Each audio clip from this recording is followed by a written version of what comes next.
Here's a brutal fact. A single Stinger missile costs about $38,000. That's less than an average pickup truck in the US. And yet, on August 14th, two of them obliterated a $12 million North Korean helicopter in seconds. That cost imbalance tells you everything about 21st century combat.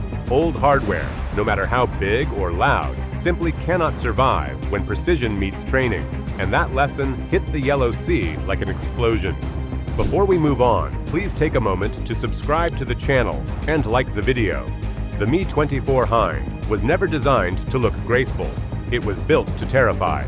With a bulky frame, a cockpit set forward like the nose of a shark, and stubby wings carrying rocket pods, it was more often compared to a flying infantry fighting vehicle than any traditional helicopter. During the Cold War, its reputation as a flying tank grew out of hard combat use in Afghanistan, where Soviet pilots relied on its armor and cannon power to intimidate lightly armed insurgents. That reputation echoed through the decades, and for a North Korean pilot staring at the shadow of an American Apache across the Yellow Sea, it must have felt like history was on his side. He assumed massed fire and sheer presence could rattle even the most disciplined crew. Confident, the North Korean pilot nosed the Hind downward, dropping altitude as if to send a challenge. Bright streaks of defensive flares spat outward from the rotary launcher under the fuselage, a visual show of power that doubled as a way to throw off incoming infrared-guided weapons. For a moment, the sparks in the air created an eerie canvas behind the Hind, as though the aircraft was signaling that the fight would be decided on raw aggression. The heavy nose cannon swiveled into position, preparing to make good on that promise. Then the storm began. Bursts from the 23mm autocannon roared forward, tearing at the sky as they drove toward the Apache's dark silhouette. The shells, each with enough energy to rip through light armor, hammered against where the Americans hovered. Soviet doctrine decades earlier had stressed overwhelming enemy positions with barrages like these, banking on the fact that if enough steel was hurled at one target, the effect would be decisive. The Hind's design reflected this thinking. Front-heavy, armor-plated, and bristling with weapons meant to press fear into its opponent. But this time, reality refused to bend to old expectations. The Apache was not built like the helicopters that Soviet planners had outgunned in the 1970s. Its armor layered titanium with advanced composite panels, specifically manufactured to resist cannon fire and absorb punishment long enough for the crew to fight back. Sections of the fuselage were even designed to contain battle damage without spreading catastrophic failure. Countermeasure pods, stacked on its rear pylons, added another silent protector, able to confuse radar locks or infrared seekers, while the crew inside calmly tracked threats with their sensors. The Hind pilot could neither see nor feel this mismatch as he fired volley after volley. To him, the cannon spit out firepower sufficient for a kill. Yet to those watching from the USS Roosevelt's command screens, the rounds splintered harmlessly off into the air or sparked against non-critical plating without shifting the Apache's steady position. What sounded like victory in the Hind's cockpit was, in truth, evidence of obsolescence. Every shell that failed to penetrate told a story. Intimidation that would have worked 40 years earlier no longer carried weight on this battlefield. The Apache pilot did not flinch. He let the Hind empty its fury, knowing the systems aboard his aircraft were built for exactly this sort of encounter. Precision infrared tracking on the nose turret kept the Hind locked in the display, unaffected by brilliant flares ejected earlier. The American crew sat inside a helicopter that had been developed, tested, and refined through decades of lessons drawn from battles all over the world. Engineering born from the failures of past aircraft, now perfected against the very threats being unleashed against them at that moment. For North Korea, firing a barrage at the Apache was meant to unsettle, to send the message that their Cold War giant still had the power to frighten. Instead, it had the reverse effect. The Hind exposed itself as a relic, unable to turn noise into impact. Watching from the Roosevelt, American commanders observed what their Apache crews already knew. Intimidation meant little when it could not pierce armor or breach systems. The fight was not tipped toward the Hind. It had just announced how far behind it really was.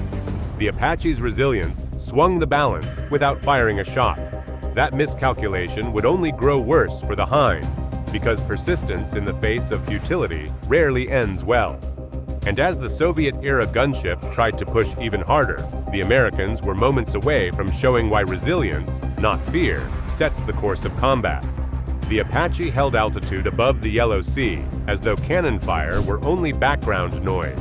While the Hind's rounds snapped across the sky, the American crew kept their rotations precise, sharing live targeting data with the USS Roosevelt through encrypted uplinks.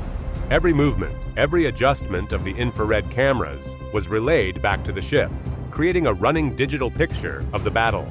The Hind's pilot may have believed aggression could overwhelm, but the Apache wasn't fighting alone. It was part of a network, and that network transformed every second of survival into momentum the Americans could use. Even so, aircraft are machines, and machines fail at the worst possible moments. 6 seconds into the counterattack, the Apache's missile system jammed. The trigger fired, but the launch tube lit empty. For the crew, that pause stretched long. 6 seconds with no missile in the air meant the Hind had a window, and it was closing distance quickly, sensors sweeping across the horizon for a lock. In battles decided by fractions of a minute, 6 seconds is an eternity. The Hind's targeting computer caught the Apache in its tracking cone just long enough to whisper that the hunter could still bite back. Inside the American cockpit, alarms flashed, and instead of panic, the crew moved with practiced discipline. Hand to console, console to flight controls, they worked through the reset sequence under the rattle of incoming fire. The armor plates had already endured what the autocannon had thrown, and that protection gave the crew their buffer. They needed those 6 seconds to end before the Hind's missile computer locked in fully. Survival was now about clearing a system fault fast enough to get steel into the air. Then the lights cleared. The jam collapsed, the launcher calibrated, and the green symbol on the pilot's HUD confirmed readiness.